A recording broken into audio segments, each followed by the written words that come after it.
The next thing to being pro-life is that you have to be pro-life yourself. Before you can make anybody else pro-life, you have to be pro-life yourself. And that means you recognize the sacredness of every human being. Every human being. That they're made in the image of God, and that their life is priceless, and that they're innocent. And you will never, ever, in any circumstance, you would never harm that person. You would never take their life unjustly. Now, there are difficult circumstances. Right now, the abortion pill is becoming very popular. And this is so seductive to a young woman. She thinks, oh, I can take this pill. And there's a follow-up pill 48 hours later. And I can do this at home and nobody's going to know. And I don't have to suffer any embarrassment at school. And I don't have to suffer anybody knowing anything. It is very seductive. The devil will lie to you and say, this is your way out. But it's not a way out. It will lead to a lifetime of regret, depression, suicide. A lot of terrible things will come.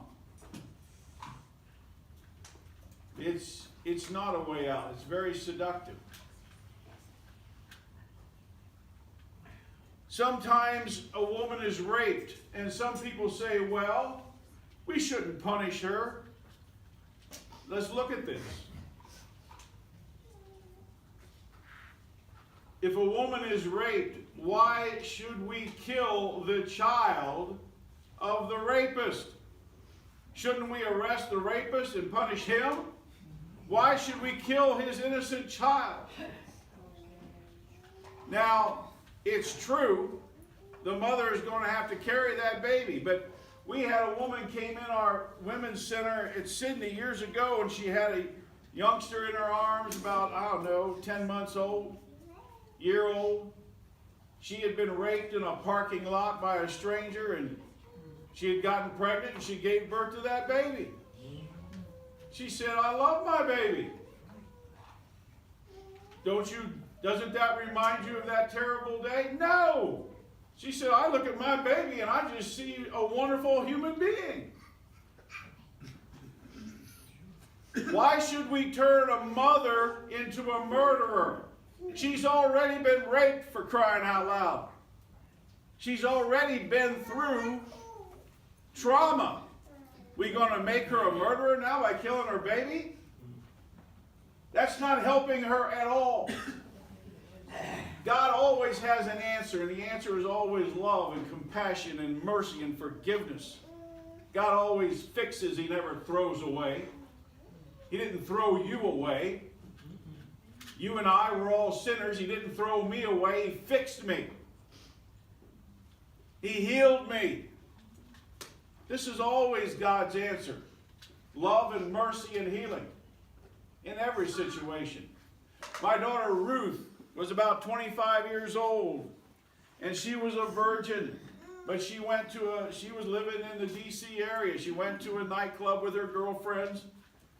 She had a little too much to drink, and the girlfriends went home. She said, I'm going to stay a little while longer.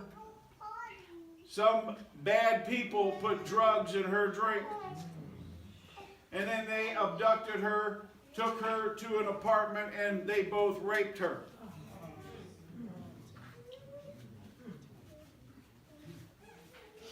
About 5 a.m., she had passed out from the drugs they had given her. She woke up and she saw that one man was sleeping, and she saw the other man was in the bathroom, thought this was her chance to escape. And so she ran out of the room. I don't even think she had any clothes on. She ran out in the middle of the street and started screaming. There was an old couple out there walking the dog. They called the police. They called an ambulance. They took her to the hospital. She told them what had happened to her as best she could remember.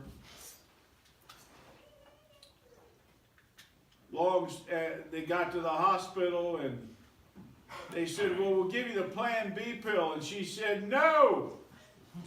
I don't know if you know anything about that, but that Plan B pill acts as an abortifacient.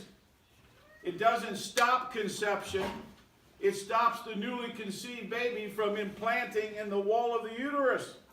So the baby dies a few days old. She said, no. That's being pro-life. She said, no, I will not cause the death of a baby. She had just been raped by 2 men. Can you imagine the trauma that she's been through? That's being pro-life to your core. If you're not there yet, I hope you'll get there. And you get there by that connection with God. And when you see every human being as the image of God,